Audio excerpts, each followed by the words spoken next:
know why my part always come right before I hit the record button. So, hey, boo, hey. Welcome to the 8th installment of How to Catch a Thief. Disarming the narcissist in your life. Let me tell you who I is. I am Real Essence. I am Queen TV. I am Queen TV After Dark, as you can see. I am Life is a Love Goddess. I'm Life is a Laid Back Mom. I'm your crystal healer, Reiki healer, your past life princess. And I'm your ray of sunshine in the afternoon time. How could I forget that? And I'm somebody's pre-K teacher, y'all. So, hey, boos, hey. So, y'all, I don't know. This video, I want to cover one point, but I don't know. I may do 2 points and then break this into a part 1 and a part 2 so that it can fit on TikTok. But we'll see how it goes. So, hey, you guys, I am so excited to be here filming. So, y'all, I followed the unction of whatever my spirit tells me to do. So I needed to get this message out tonight. And y'all, I wasn't about to put no more clothes on. Sorry.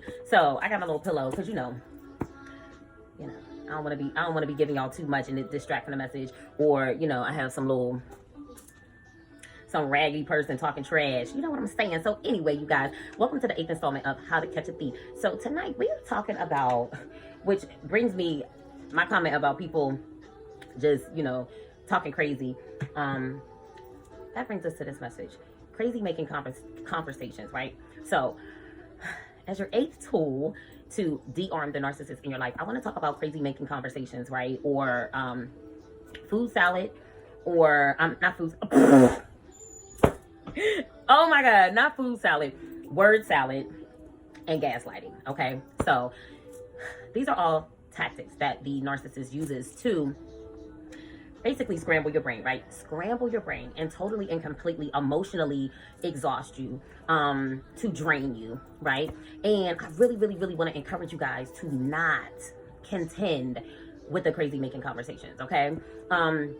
It's going to zap you of your energy, right? And anytime we are feeling energetically depleted as a result of the narcissist, in a sense, like, they win, because they look at us as their supply source, right? So if you're giving them all your energy and time, they're sucking it up, right? So you being a good little supply, right? But we don't want to be a good supply, right? We want to totally and completely disarm the narcissist, right? We want to totally and completely annihilate their world, okay? By being very, very honest with ourselves, right? By loving ourselves, right? By knowing whenever we need to take the time to recharge and refresh, right? Knowing how to put ourselves first, right? Learning how to release the need to be a people pleaser, right? Knowing how to remove ourselves from situations that don't serve our highest good, right? Or removing ourselves from situations that don't pour into us the way that we pour into them, right? Also, understanding that no longer are we over loving and under receiving, right? No longer are we saying, this isn't working, let me try harder. We're not doing it. We simply ain't doing it no more, right? Also, we're standing in our power, right? We're understanding that the narcissist is going to use certain tactics to keep us entangled with their toxic web of deception, right? And we want to basically slowly but surely untangle ourselves from the web that they have weaved around us, right? And the reason why I create these videos is because oftentimes as an empath, there are certain things that we do, right? Before we come into a very strong sense of self-love, there are going to be certain things that we do that make us unknowingly victims of narcissists, right? And standing in your power is going to be very important. But like said, standing in our power is comprised of a few different things, right? So tonight we are at the 8th installment. In this 8th installment, we want to talk about the fact that a lot of times narcissists are going to bait you into conversations that are going to cause you to feel totally and completely mentally spent by the end of these conversations, right? And once again, it's a tactic. They are going to do gaslighting, right? Gaslighting is totally and completely denying your reality, okay? It is a way to invalidate you, because the narcissist is always trying to invalidate you. He's always wants you to feel a form of scarcity. He always wants you to, and I'm saying he, but he can be a he or a she, right? So I'm just using, that pronoun, but We're talking about men. We're talking about women. We're talking about shit. We might be talking about your own kids. We talking about your boss. We talking about your parents. We're talking about anybody. We talking about your neighbor down the street. Anybody who is operating from a very toxic archetype, right? Anyone who is lacking a sense of self to the point that they need you to validate their existence. They need you to provide them with the energetic substance that they need in order to be able to function in the world as the cocky, thoughtless parasite that they are. We're gonna call it what it is, okay? Another part of standing in our power is by calling abuse, right? Like really looking at what it is that we're dealing with and calling it what it is, right? We're gonna label our feelings, right? All of these things in combination will allow us to know when we're in the midst of some crazy making conversation, right? Conversations, arguments that go on and on and on. Arguments where the narcissist appears to not understand. I don't understand what you're upset about. Like, I don't get it. They act confused as if you're crazy. They love to make us feel like we are crazy when they know that we're not, right? They love to lie and tell other people that you are crazy, right? So eliminate going back and forth with a narcissist, okay? If they can bait you into an argument, if they can bait you into a debate, they have won, okay? So I want you to not contend with crazy making conversation. What is crazy making conversation?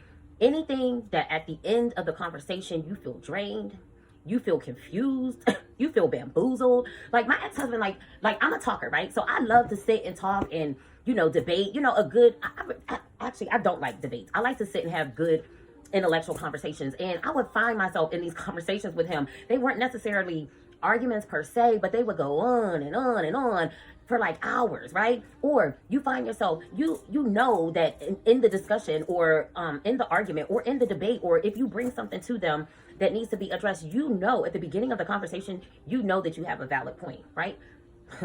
Crazy making conversation. By the end of the conversation, you don't even know. You're like, what were we talking about? Like, how did I get here? How did I get here, right? That is how they make you feel. And I want you guys to steer clear of those type of conversations by all means, okay? So let's review again. What are the telltale signs of crazy making conversation or word salad conversation or the fact that you are being gaslit? The conversation is going to leave you drained, okay? They are going to lie. They're going to deny your reality. They may tell a bold-faced lie, right? In the midst of the argument. They'll even throw stuff in there that has nothing to do with the argument just to completely throw your mind for a loop, right? Because like we said in the rest and rejuvenation video, the more they can keep you feeling spent, right? The more they can keep you feeling confused, tired, exhausted, they've won, right? And we ain't about letting no narcissist win in this season, okay? So that is pretty much what I want you guys to remember. That is going to be your 8th weapon to de-arm the narcissist, is to not contend with crazy making conversations. Do not try to defend yourself when you find yourself within gaslighting conversations where you're being gaslit. Remove yourself from the conversation. Like I said, if you can go no contact, that is the very best thing to do. If you're not sure about exactly what it is that you're dealing with, so you haven't quite gone no contact yet, I'm giving you the tools to be able to understand and know, like, am I in a relationship with a narcissist, right? Because it's sad that there's so many narcissistic or toxic people in this world, or people that operate from a toxic space, right? To the point that it's just so many. Like, I just feel like it's so many, okay? So the tools I'm giving you will help you understand. Maybe you're at the beginning of your journey. You haven't even began to heal yet from the narcissist because your head is still spinning and you're still trying to figure out, is it me or is it them? It's them, okay? And I'm going to tell you that the way that a narcissist operates and the way their mode of operandi, it's not healthy, okay? And it's sad that I back away from saying it's not normal, because it isn't normal. However, it has become the norm in society, in a time where we are so gun-ho to embrace toxic and, y'all know what I'm talking about, okay? So, yeah, you guys. So, that is our 8th installment of How to Catch a Thief, How to Get Away with Murder, de-arming a narcissist in your life. So, this is what I want y'all to do for me. If you're watching me on TikTok, make sure you heart, comment, like it, comment, share this video with your friends, share it with your friends. If you're watching me on YouTube, yo, comment, subscribe, share it with your friends. And remember, I love you. Peace.